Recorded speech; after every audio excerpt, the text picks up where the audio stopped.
கங்குவா படம் பற்றி பல விமர்சனங்கள் பல்வேறு விதமாக நாலா வகையிலையுமா இருந்துட்டுருக்கிற இந்த சூழ்நிலையில் கவிஞரும் தமிழின் மீது மாறா காதல் கொண்டவருமான என் இனிய சகோதரர் திருப்பூர் மகுடேஸ்வரன் அண்ணா அவர்கள் ஒரு விமர்சனத்தை தன்னுடைய முகநூலில் பதிவிட்டிருக்கார்.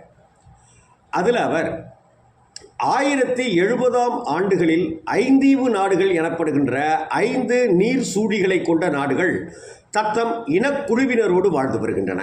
பெருஞ்சாத்தி, மண்டகம், வெண்மலை, முக்காடு, அரத்தி. நினைவிலிருந்து எழுதுகிறேன் அப்படின்னு சொல்லியிருக்காரு.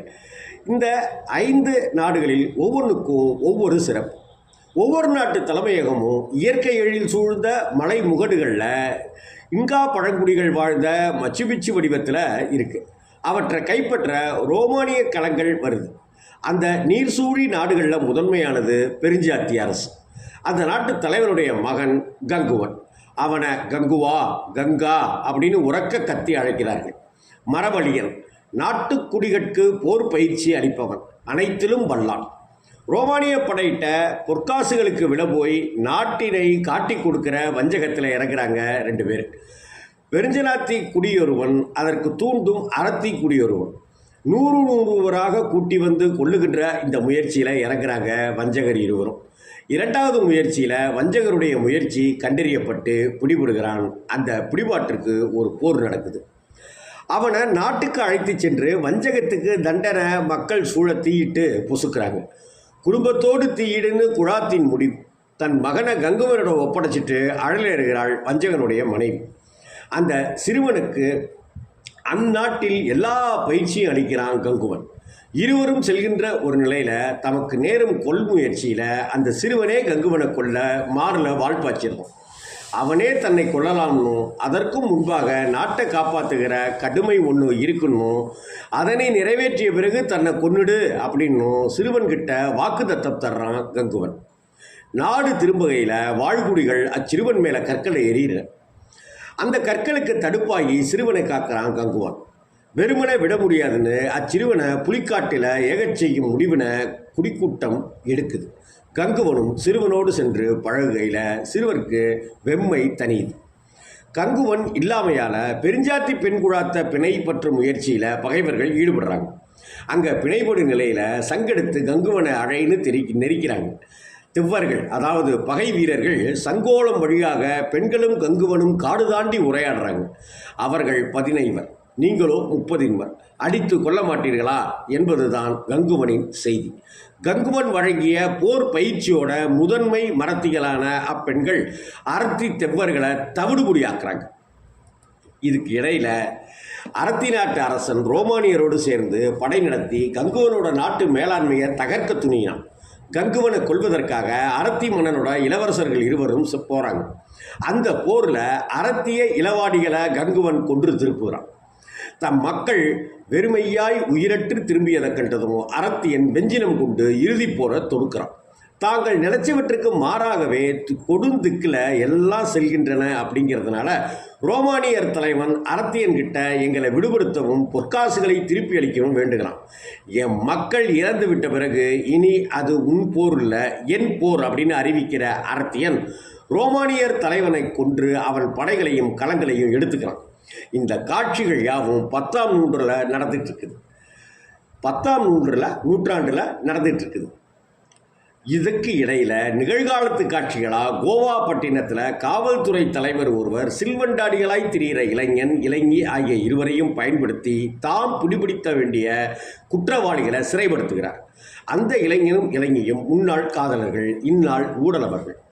முதல் காட்சியில் உருசிய ஆய்வகம் ஒன்றில் மூளை நரம்புகளுக்கு ஆற்றலூட்டும் ஆய்வில் ஈடுபடுத்தப்பட்ட சிறுவன் ஒருவன் சிறை தப்பி எப்படியோ கோவாப்பட்டினத்துக்கு வந்துடுறான். காவல் தலைவர் புதிய செயல் திட்டமாக பெரும் போக்கிரி ஒருவனை பிடிக்க உதவ கோருகிறார். அந்த முயற்சியில் ஈடுபட்டது யார் என்று அவன் தமையனுக்கு தெரிந்துவிட்டால் கொல்ல வரும். அத்தகைய இடர்கோளுடையது அந்த முயற்சி அப்படின்னாலும் கூட இளைஞனும் இளைஞையும் துணிந்து இறங்குகிறார்கள். போக்கிரியை பிடிக்க நடந்த கொலையில் அந்த இடத்தை புதிதாய் தோன்றும் சிறுவன் ஒருவன் இளைஞனை கண்கொட்டாமல் பார்த்துட்டு நிற்கிறான். கொலையில் மறைபதிவன் காட்சிகளை தாம் அழித்து விட்டதாகவும் ஆட்சான்றாய் சிறுவன் ஒருவன் பார்த்திருக்கிறான்னு இளைஞன்ட்ட தெரிவிச்சிருந்தார் காவல் தலைவர். அந்த சிறுவனை கையாண்டுகொள் என்பது அவரது அறிவுரை. கொலை செயல் பரிசுகளை தானே பெற வேண்டும் என்ற வேட்பில் அந்த பெண் தன் காதலனுக்கு கைக்கட்டு போட்டுட்டு அகலும் வேளையில் அச்சிறுவன் இளைஞனை காண்கிறான். சிறுவனை தேடி உருசிய படை வீரர்கள் அந்த இடத்துக்கே வந்துடுறாங்க. அவர்கள் சிறுவனை தூக்கிக்கிட்டு போகிறாங்க. அந்த சிறுவனோட ஆழ்ந்த பார்வையால் முன்னம் செய்த வினைவிளைவுகள் தூண்டப்படும். இளைஞன் ருசியர்களை துரத்தி கொண்டு செல்கிறான். வானூர்தியத்தில் கிளம்புறதுலேருந்து வானத்தில் பறக்கிறது வரைக்கும் ஆட்போர், விசைகுண்டு துளைப்புகள் அவ்விளைஞனும்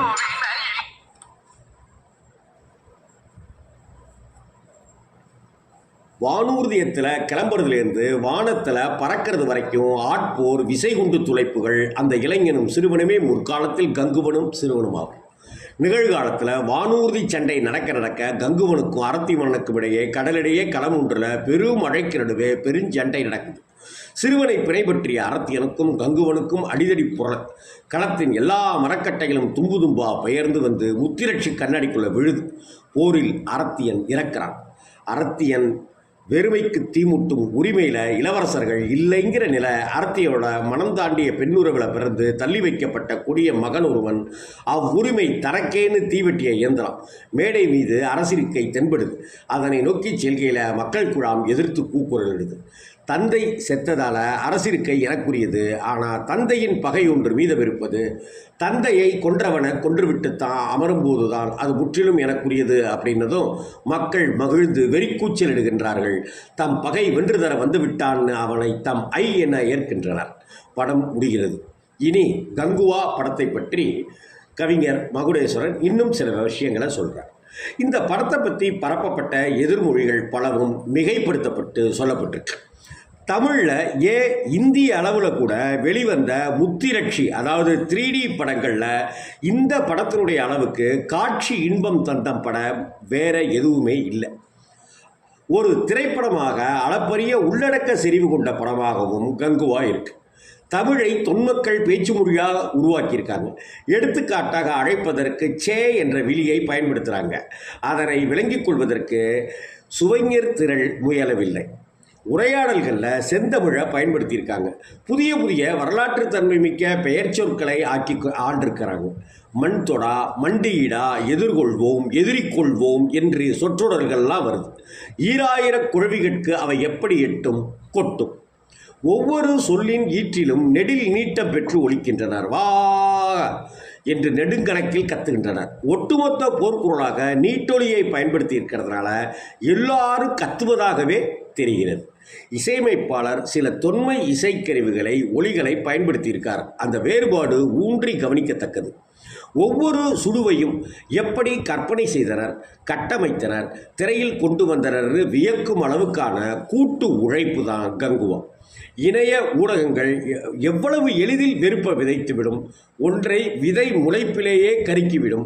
ஒருவர் எத்தகைய கும்பல் ஏளனத்தாரிடையே தத்தளிக்க நேரும் என்பதனை அறிவதற்காகவே இந்த படத்தை, கங்குவா திரைப்படத்தை பார்க்கலாம். அனைத்திற்கும் மேலாக ஒரு பெயர் இந்த படத்தால் மாழை என ஒளிர வேண்டியது. அது சூர்யா என்று கவிஞர் மகுடேஸ்வரன் தன்னுடைய முகநூல் பக்கத்தில் பதிவிட்டிருக்கிறார்.